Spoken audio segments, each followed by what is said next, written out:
Saudamos a todos os nossos queridos amigos e irmãos em Cristo Jesus. Seja bem-vindo ao estudo da lição número 2, Entre os Candelabros. Antes de iniciarmos, vamos orar. Pai querido que estás nos céus, na tua presença estamos mais uma vez, na presença daquele que é o Santo de Israel, buscando a tua bênção e o derramamento do Espírito Santo sobre mim e os meus irmãos. Que ao abrirmos a tua palavra, o Senhor abra também o nosso entendimento e derrame sobre nós o Espírito Santo em nome de Jesus. Amém. A lição desta semana está concentrada no capítulo 1 e no capítulo 2 de Apocalipse. Entre os candelabros está falando entre os castiçais. O santuário da terra tinha no lugar santo o candeeiro com 7 lâmpadas. Deus ordenou para que Moisés construísse o santuário terrestre para que seja uma cópia, uma ilustração do santuário celestial. Se entendermos o santuário da terra, nós vamos entender também o santuário celestial. No santuário da terra, no pátio, estava o altar de sacrifício. O santuário do céu, conforme diz lá em Apocalipse capítulo 11, verso 2, não tem o pátio. Lá no céu só existe o lugar santo e o santíssimo. E onde está então o pátio do santuário celestial? O pátio do santuário celestial é o planeta Terra. E o altar de sacrifício do santuário celestial é o Monte do Calvário, onde o Cordeiro de Deus que tira o pecado do mundo, Jesus Cristo, foi morto e derramou seu sangue para a nossa salvação. Portanto, queridos, lá no céu nós temos o lugar santo e o lugar santíssimo. Assim como o lugar santo era identificado pelo candeeiro com 7 lâmpadas, o castiçal com 7 lâmpadas, assim também, quando fala em Apocalipse capítulo 1, fala de Jesus Cristo andando entre os 7 candeeiros, entre os 7 candelabros, mostra o ministério de Jesus no santuário do céu, mas especificamente no lugar santo. E assim também como a arca do concerto, no Santíssimo do Santuário Terrestre, mostrava ali a presença de Deus, o Shekinah, brilhando entre os 2 querubins. Assim também no Santuário Celestial, o Santíssimo é onde está o trono de Deus. Queridos, o Apocalipse está concentrado no Santuário Celestial e no ministério de nosso Senhor Jesus Cristo ali realizado. O verso áureo diz: quem tem ouvidos, ouça o que o Espírito diz às igrejas. Apocalipse capítulo 3, verso 21. Na parte de domingo, em Patmos. A ilha de Patmos ficava a cerca de 100 quilômetros distante da cidade de Éfeso, que é conhecida como a cidade do profeta João. Ele viveu por longos anos em Éfeso e pastoreou aquela igreja ali em Éfeso, fundada pelo apóstolo Paulo. Abra sua Bíblia em Apocalipse 1 e o verso 9. Aqui nós vamos ler Apocalipse capítulo 1 e o verso 9. E eu, João, que também sou vosso irmão e companheiro na aflição e no reino e paciência de Jesus Cristo, estava na ilha chamada Patmos por causa da palavra de Deus e pelo testemunho de Jesus Cristo. João foi enviado para a ilha de Patmos porque ele se negou a queimar incenso ao imperador Domiciano. O primeiro imperador que exigiu adoração foi Calígula, o segundo foi Domiciano. E foi no período de Domiciano que João, negando-se a queimar incenso ao imperador, foi banido para a ilha de Patmos, por causa do testemunho de Jesus Cristo. Queridos, é impossível não ser perseguido.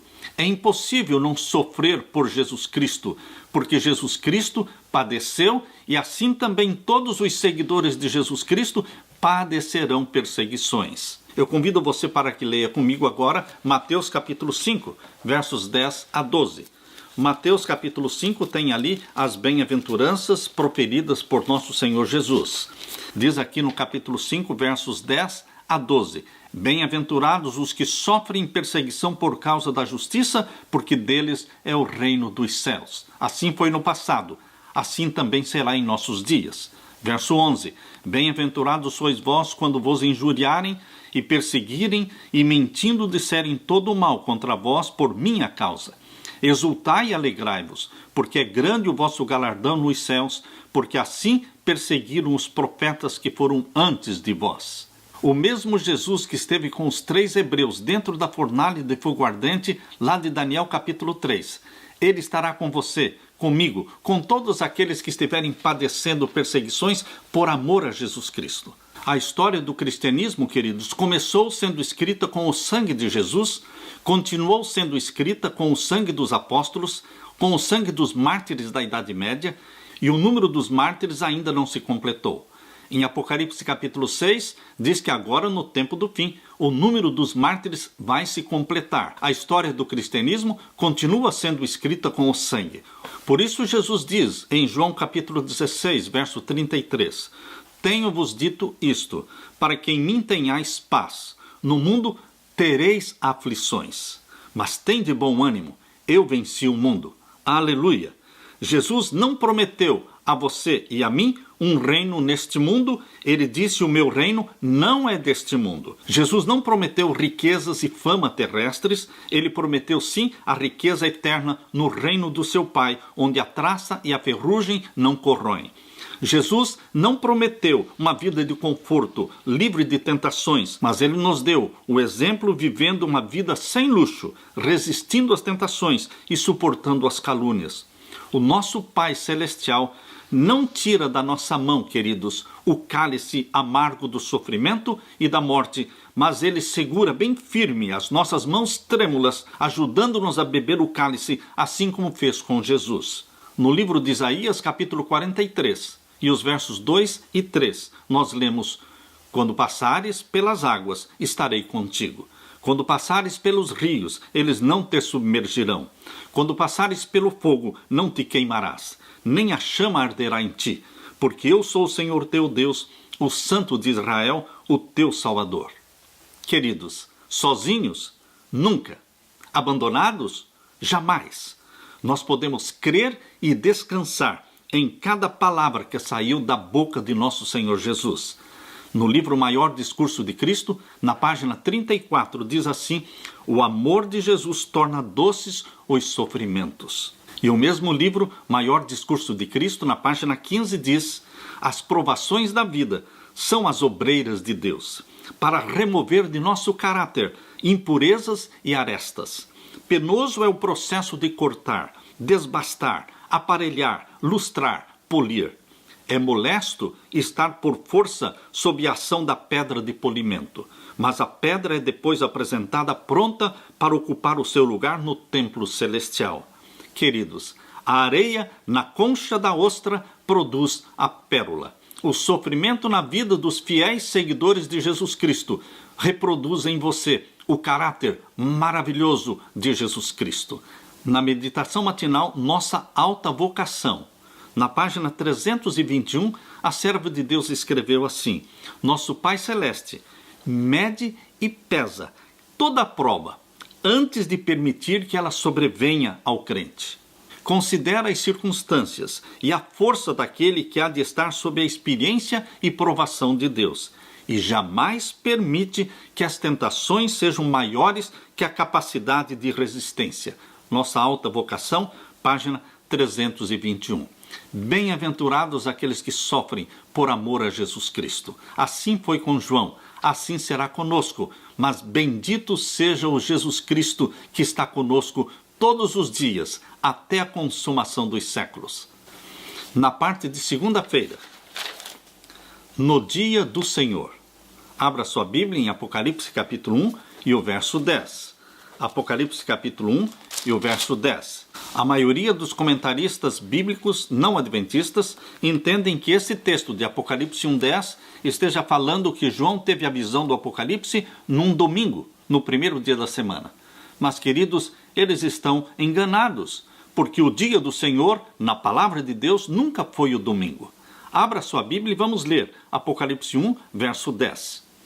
Eu fui arrebatado em espírito no dia do Senhor, e ouvi detrás de mim uma grande voz como de trombeta. João falou, eu fui arrebatado no dia do Senhor.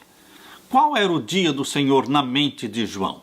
Queridos, na mente de João não existiam outros ensinamentos senão os ensinamentos de Jesus Cristo, e Jesus Cristo guardava o santo sábado.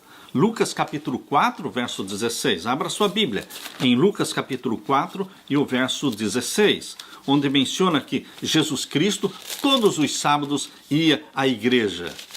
Esse era o programa de Jesus para o sábado, ir à igreja, adorar a Deus. Aqui diz Lucas capítulo 4 e o verso 16. E chegando a Nazaré, onde fora criado, entrou num dia de sábado, segundo o seu costume, na sinagoga e levantou-se para ler.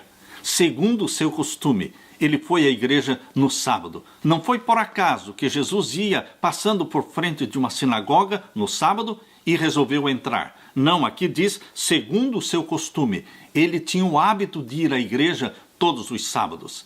Queridos, na mente de Jesus, o dia do Senhor é o 7º dia da semana, o sábado. Na mente de João, o dia do Senhor é o 7º dia da semana, o santo sábado. Na mente de Deus, o dia do Senhor é o santo sábado. Abra sua Bíblia em Isaías capítulo 58. Isaías capítulo 58 traz uma resposta muito clara da boca de Deus. Isaías capítulo 58 e o verso 13 e 14. Aqui nós vamos ler. Se desviares o teu pé do sábado, e de fazer a tua vontade no meu santo dia, e se chamares ao sábado deleitoso e santo dia do Senhor, digno de honra, e o honrares não seguindo os teus caminhos, nem pretendendo fazer a tua própria vontade, nem falar as tuas próprias palavras, então te deleitarás no Senhor, e te farei cavalgar sobre as alturas da terra, e te sustentarei com a herança de teu pai Jacó, porque a boca do Senhor o disse. Claramente, Deus está falando através do profeta Isaías, no verso 13, que o dia do Senhor é o sábado. Se chamares ao sábado, santo dia do Senhor, digno de honra.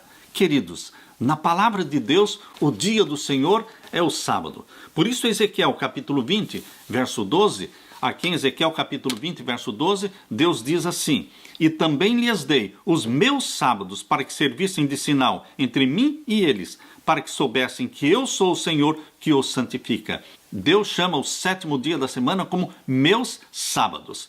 É o dia reservado por Deus para que nós, criaturas e adoradores de Deus, pudéssemos ter relação com o Criador dos céus e da terra. Por isso, queridos, quando Deus escreveu os 10 mandamentos em 2 tábuas de pedra, isto está lá em Êxodo capítulo 20, Deus colocou ali no 4º mandamento, capítulo 20 de Êxodo, versos 8 até o verso 11, Deus colocou ali o 7º dia, como o dia do Senhor.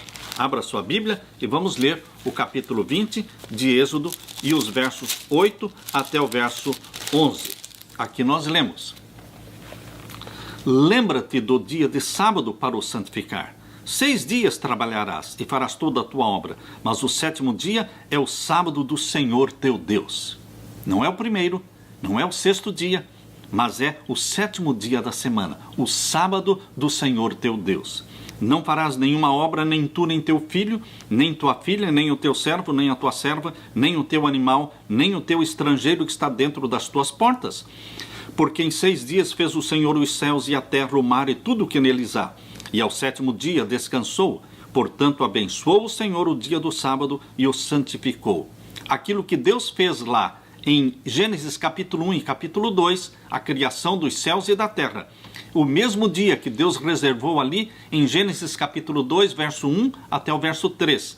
Aqui ele repetiu nos 10 mandamentos. Ao longo de todas as eras, no tempo do profeta Isaías, no tempo do profeta Ezequiel, queridos, sempre o 7º dia é o sábado do Senhor nosso Deus. Quando Jesus veio à terra, o sábado continuou sendo o santo dia do Senhor. Depois que Jesus morreu e ressuscitou e subiu ao céu, os apóstolos de Jesus continuaram guardando o santo sábado. Continuaram indo à igreja todos os sábados. Era assim o costume de Paulo.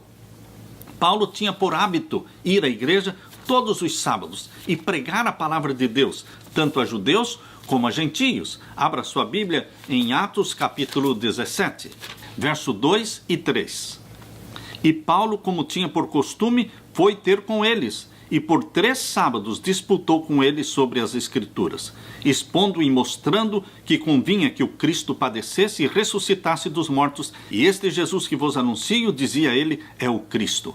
Queridos, assim nós vemos que na semana da criação, antes de existir qualquer judeu na terra, Deus estabeleceu o 7º dia como o dia do Senhor. Assim também, Na santa lei de Deus, os 10 mandamentos, o 7º dia da semana é o dia do Senhor. Assim também nos dias de Isaías, de Ezequiel, nos dias de Jesus, nos dias dos apóstolos, o 7º dia continuou sendo o dia do Senhor. E quando chegarmos na nova terra, quando Deus criar um novo céu e uma nova terra, também diz o profeta Isaías no capítulo 66, que ali nós vamos continuar adorando a Deus, de sábado em sábado, ou seja, no dia do Senhor. Abra sua Bíblia e vamos ler Isaías 66 e os versos 22 e 23. Isaías 66 e os versos 22 e 23. Aqui nós lemos: porque como os céus novos e a terra nova que hei de fazer estarão diante da minha face, diz o Senhor, assim há de estar a vossa posteridade e o vosso nome. E será que desde uma lua nova até a outra, e de um sábado até o outro, virá toda a carne adorar perante mim. Queridos, na eternidade nós vamos ter a continuidade do Jardim do Éden. Assim como no Jardim do Éden, Adão e Eva adoravam a Deus no sábado, assim também na nova terra. Quando o Jardim do Éden for restaurado, nós vamos continuar adorando a Deus de sábado em sábado. Eu li a história de um pastor adventista na Birmânia. Certa vez, ele saiu para visitar um dos seus membros. A única coisa que o pastor tinha era o nome do membro, Aung Baum. Outra informação que o pastor tinha era de que ele tinha sido, no passado, um lutador de boxe e ele era estrábico, ou seja, ele era vesgo de um olho. Queridos, o pastor não sabia o endereço certo, mas ele tinha estas características que identificavam o nosso irmão Aung Baum. O pastor não sabia em qual das 30 vilas morava o seu membro. O pastor então alugou um carro de boi e se dirigiu à vila mais próxima e perguntou ao chefe da vila: você conhece aqui um homem chamado Aung Baum? E o chefe da tribo disse: eu não conheço este homem por esse nome Aung Baum. E o pastor insistiu: este homem é um ex-lutador de boxe e ele é estrábico, ele é vesgo de um olho. E o chefe da tribo disse: eu não conheço este homem. O pastor pegou o seu carro de boi e foi para a próxima vila. Fez a mesma pergunta para o chefe da vila, mas ele também disse: eu não conheço este homem. Alguém deve conhecê-lo? Disse o pastor. É impossível ninguém conhecer esse homem. Ele pertence à igreja adventista do 7º dia. Oh, disse o chefe da vila, você quer dizer o homem do 7º dia? O homem que guarda o 7º dia? Oh, sim, todos nós o conhecemos, mas nós não sabíamos que o nome dele era Aung Baum. Nós também não sabíamos que ele era um ex-lutador de boxe, e nem mesmo prestamos atenção que ele era vesgo de um olho. Mas todos nós sabemos que ele é guardador do sábado. Ele é diferente. E aí disse o chefe da tribo para o pastor: o senhor está vendo aquela montanha lá na frente? Bem em frente da encosta da montanha, o senhor vai encontrar o homem do 7º dia. E foi exatamente assim. Dentro de 1 hora, o pastor encontrou o irmão Aung Baum. O pastor adventista poderia continuar procurando um ex-lutador de boxe por muitos dias, e ele não encontraria. Mas, quando ele disse que era guardador do sábado, todos o conheciam. Assim, queridos, é com o povo de Deus. O sábado, diz em Ezequiel capítulo 20, verso 12, é um sinal que Deus colocou entre ele e o seu povo, para que todos saibamos que é Deus quem nos santifica. Bendito seja Deus pelo dia do Senhor. Foi no dia do Senhor, foi no sábado, que João recebeu a sua visão no Apocalipse, lá na ilha de Pátimos. Aleluia! Na parte de terça-feira, a visão que João teve de Cristo em Pátimos. Queridos, a visão que João teve de Jesus lá na ilha de Pátimos não mostra Jesus Cristo durante o seu ministério na terra. Não mostra Jesus Cristo na cruz do Calvário, porque tudo isso foi revelado nos evangelhos, Mateus, Marcos, Lucas e João. Os evangelhos terminam falando da morte e da ressurreição de Jesus. E as visões do Apocalipse começam com Jesus Cristo no santuário do céu. Apocalipse capítulo 1 já mostra Jesus Cristo em seu ministério sacerdotal no lugar santo do santuário celestial. Assim como o santuário da terra tinha o pátio, o lugar santo e o santíssimo, assim também o santuário celestial Tem o pátio, que é o planeta Terra, com o altar de sacrifício, que é o Monte do Calvário. E lá no céu existe o lugar santo e o santíssimo. Jesus Cristo iniciou seu ministério no céu através do lugar santo. Abra sua Bíblia em Apocalipse capítulo 1. Apocalipse capítulo 1, e vamos ler então os versos 11 até o verso 18. Apocalipse 1 e os versos 11 até o verso 18. Aqui nós lemos: que dizia: o que vês, escreve-o num livro e envia-o às 7 igrejas que estão na Ásia, a Éfeso, a Esmirna, a Pérgamo, e a Tiatira, e a Sardo, e Filadélfia, e Laodiceia. Verso 12: e virei-me para ver quem falava comigo, e virando-me, vi 7 castiçais de ouro. O que João viu em visão foi o lugar santo do santuário celestial. Queridos, Deus é muito didático. Ele usou os evangelhos para mostrar o ministério de Jesus na terra e mostrou Jesus Cristo sendo morto no Monte do Calvário, o altar de sacrifício do santuário celestial. E agora Deus abre o Apocalipse mostrando Jesus Cristo no santuário celestial. Mas em que parte do santuário celestial? Aqui o capítulo 1 mostra Jesus Cristo andando entre os 7 castiçais. E o verso 13 diz: e no meio dos 7 castiçais, um semelhante ao Filho do Homem, vestido até aos pés de um vestido comprido e cingido pelos peitos com um cinto de ouro. E a sua cabeça e cabelos eram brancos como lã branca, como a neve, e os seus olhos como chama de fogo. E os seus pés semelhantes a latão reluzente, como se tivessem sido refinados numa fornalha, e a sua voz como voz de muitas águas. E ele tinha na sua destra 7 estrelas, e da sua boca saía uma aguda espada de 2 fios, e o seu rosto era como o sol, quando na sua força resplandece. E eu, João, ouvi, caí a seus pés como morto, e ele pôs sobre mim a sua destra, dizendo-me: não temas, eu sou o primeiro e o último, e o que vivo e fui morto, mas eis aqui estou vivo, para todo sempre. Amém. E tenho as chaves da morte e do inferno, ou seja, eu tenho as chaves da morte e da sepultura. Jesus ascendeu ao céu para dar início à próxima fase do seu ministério.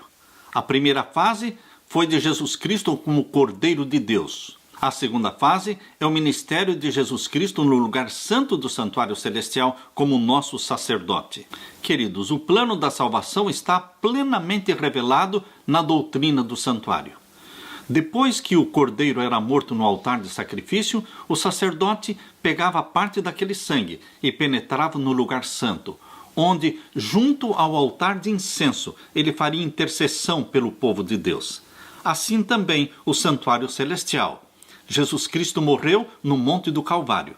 Depois, ele ascendeu ao céu e foi entronizado no santuário do céu. E ele, junto ao altar de incenso do santuário celestial, ele ministra a favor daqueles que hão de herdar a salvação. Por isso diz a Bíblia em Apocalipse capítulo 8. Apocalipse capítulo 8 mostra Jesus Cristo intercedendo junto ao altar de incenso. Abra sua Bíblia em Apocalipse capítulo 8. Nós lemos aqui no verso 3 e 4. Apocalipse 8, versos 3 e 4.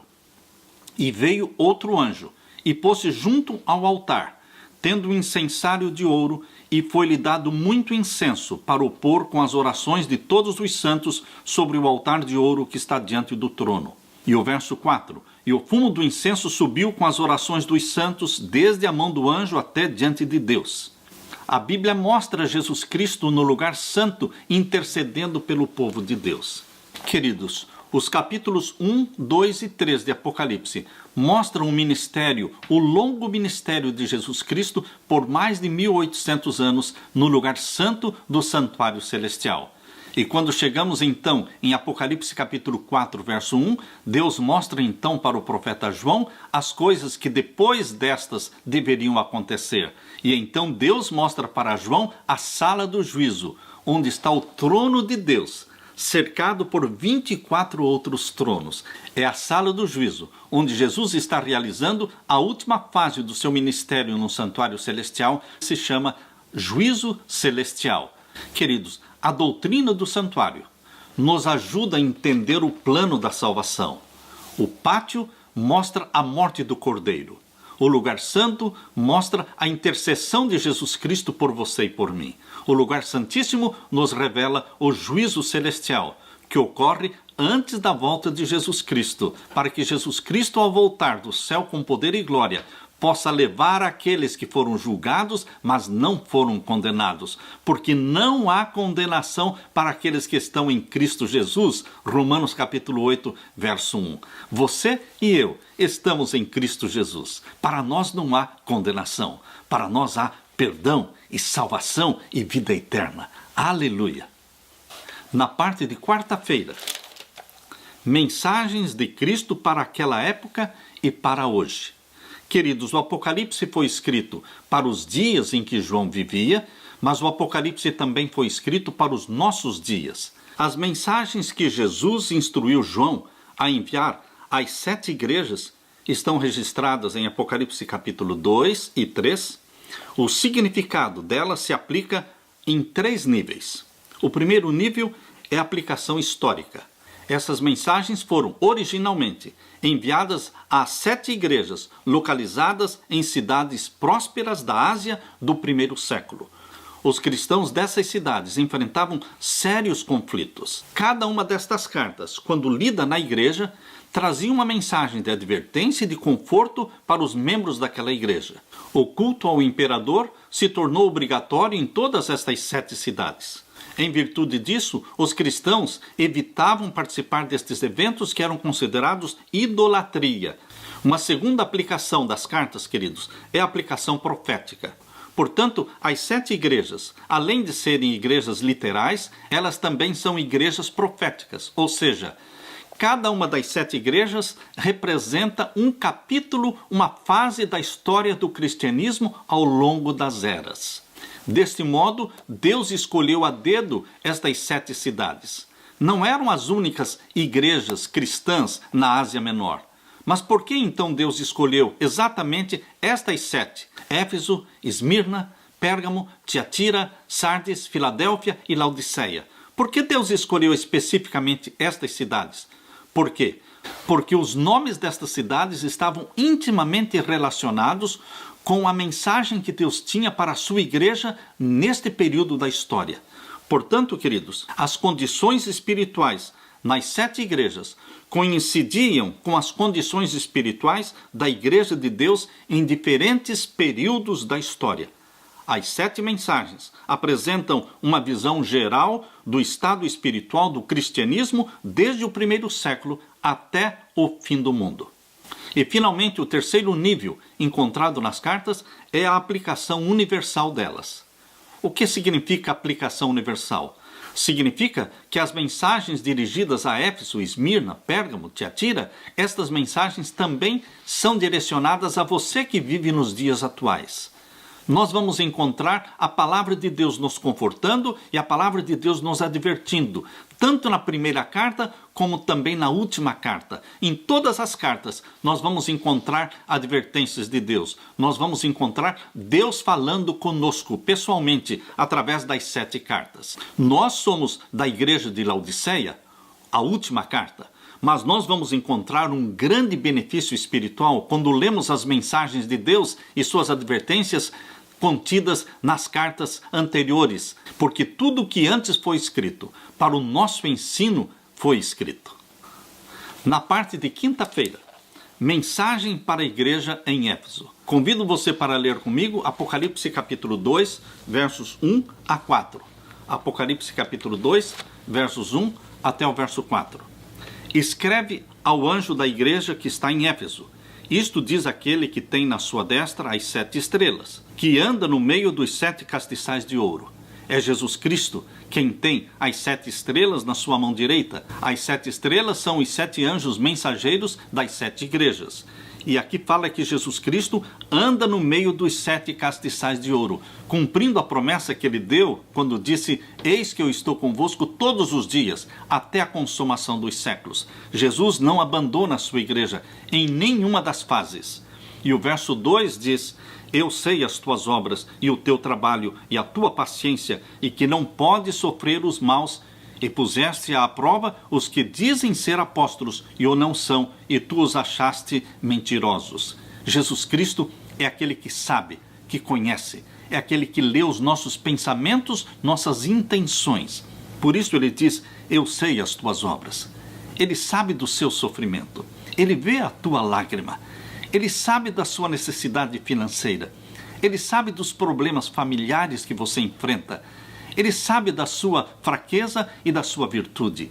Jesus diz para os cristãos de Éfeso: eu sei que não pode sofrer os maus. A igreja de Éfeso, a palavra Éfeso quer dizer desejável. Representa a era da pureza apostólica, a era do cristianismo que foi do ano 31 até o ano 100. Foi a igreja dos apóstolos ainda vivos. Quando lemos aqui no verso 2, e que não pode sofrer os maus, e puseste à prova os que dizem ser apóstolos e o não são, nós temos que lembrar das heresias que surgiram já no final do primeiro século. Os ebionitas, que negavam a divindade de Jesus. Os docetistas, que negavam a humanidade de Jesus. Os gnósticos, que negavam tanto a divindade como a humanidade de Jesus Cristo. Estes eram os maus que foram reprovados e contestados pelos irmãos da igreja de Éfeso. E agora, queridos, leia o verso 4. O verso 4 diz: tenho, porém, contra ti que deixaste o teu primeiro amor. Esta é uma séria reprovação, perder o primeiro amor. Numa só geração, o evangelho foi levado a todas as nações debaixo do céu. Pouco a pouco, porém, houve uma mudança. A igreja perdeu o seu primeiro amor. Que triste quando nós perdemos o primeiro amor. Quando num casamento, marido e esposa perdem o primeiro amor, perdem as primeiras atenções, perdem aquelas primeiras afeições. Já não sai mais de casa com um abraço e um beijo. Já não existe mais aquela manifestação de carinho, de afeto. Embora muitos pensem que é normal o primeiro amor acabar, eu quero dizer para você, não é normal. Quando o primeiro amor num casamento acaba, acabou o casamento. Quando o primeiro amor na vida cristã, na vida espiritual acaba, acabou a salvação. Não é possível continuar sendo salvo se o nosso primeiro amor desapareceu. Por isso Deus fala claramente: eu tenho contra ti que perdeste o teu primeiro amor. Mas Deus não para aqui. Ele diz no verso 5, lembra-te, pois, de onde caíste, e arrepende-te, e pratica as primeiras obras. Jesus Cristo insiste, você tem que voltar a praticar o primeiro amor. Arrepende-te, confessa os teus pecados, e volte a praticar o primeiro amor. A salvação, meus queridos, só existe com o primeiro amor ardendo dentro do nosso coração. Você se lembra daquela paixão por Jesus Cristo? Quando você se converteu, você não se continha, você queria contar para todo mundo, você queria mostrar quão maravilhoso é Jesus Cristo, o Salvador. E agora, queridos, muitos já perderam esse primeiro amor, já não mais frequentam os cultos de oração, já não participam da escola sabatina, eles já chegam na igreja às 11 da manhã, já muitos chegam no final do culto, já não existe mais interesse, não existe mais fome e sede de justiça. Por isso Jesus está dizendo: arrepende-te e pratica as primeiras obras. Mas graças a Deus, na igreja de Éfeso existem palavras também de conforto. Aqui no capítulo 2, verso 6 diz: tens, porém, isto, que aborreces as obras dos nicolaítas, as quais eu também aborreço. Quem eram os nicolaítas? Alguns comentaristas bíblicos entendem que nicolaítas vem de Nicolau, um dos 7 diáconos mencionados em Atos capítulo 6, verso 5. No dizer de Clemente de Alexandria, os nicolaítas mantinham o princípio pernicioso de que as paixões baixas devem ser permitidas. Os nicolaítas eram conhecidos como pessoas imorais, licenciosas, defendendo de que aquilo que nós praticamos no corpo não afeta a nossa alma, não afeta o nosso espírito, não afeta a nossa vida espiritual. Os nicolaítas ensinavam mais ou menos o que os espíritas ensinam hoje. Em outras palavras, que você pode viver licenciosamente, imoralmente, e isso não afetará a sua vida espiritual. Isto é um grande engano. Nosso corpo é templo do Espírito Santo, queridos. Os nicolaítas praticavam os pecados de Balaão. Quais eram os pecados de Balaão? a Bíblia revela os pecados de Balaão como sendo avareza, hipocrisia, idolatria e imoralidade. Fuja, portanto, meu querido irmão, da doutrina dos nicolaítas. E o verso 7, Apocalipse 2, verso 7. Quem tem ouvidos, ouça o que o Espírito diz às igrejas. Ao que vencer, dar-lhe-ei a comer da árvore da vida, que está no meio do paraíso de Deus. A árvore da vida é uma referência ao jardim do Éden, que foi retirado da terra antes do dilúvio, mas que será restaurado com todo o seu esplendor na nova terra. O jardim do Éden permaneceu sobre a terra muito tempo depois que o homem foi expulso do jardim do Éden. Foi permitido que a raça caída por muito tempo contemplasse o lar da inocência, estando a sua entrada vedada apenas pelos anjos vigilantes, como diz em Gênesis 3:24. À porta do paraíso, guardada pelos querubins, revelava-se a glória de Deus. Para ali iam Adão e os seus filhos a fim de adorarem a Deus. Quando, porém, a onda de iniquidade se propagou pelo mundo e a impiedade dos homens determinou sua destruição por meio de um dilúvio de água, a mão de Deus, que plantou o jardim do Éden, o retirou da terra. Mas, na restauração final de todas as coisas, quando houver um novo céu e uma nova terra, será restabelecido o jardim do Éden, mais gloriosamente adornado do que no princípio. Patriarcas e Profetas, página 56. Queridos, esta promessa de Apocalipse 2, verso 7, pertence a você. Quem tem ouvidos, ouça o que o Espírito Santo está falando. Você, que é vitorioso em Jesus Cristo, vai comer de novo da árvore da vida, que produz 12 qualidades de fruto, uma qualidade por mês. E vamos comer mensalmente, demonstrando que a vida eterna que teremos é uma vida eterna derivada de Deus. Ao que vencer, eu lhe darei a comer do fruto da árvore da vida, que está no meio do paraíso de Deus. Esta é uma promessa. Este é um sonho de Deus para você e para mim. Regozije-se nesta promessa. E que Deus o conserve cheio do primeiro amor, a paixão por Jesus Cristo. Que Jesus Cristo seja tudo na sua vida. É o meu desejo. É a minha oração por você. Amém.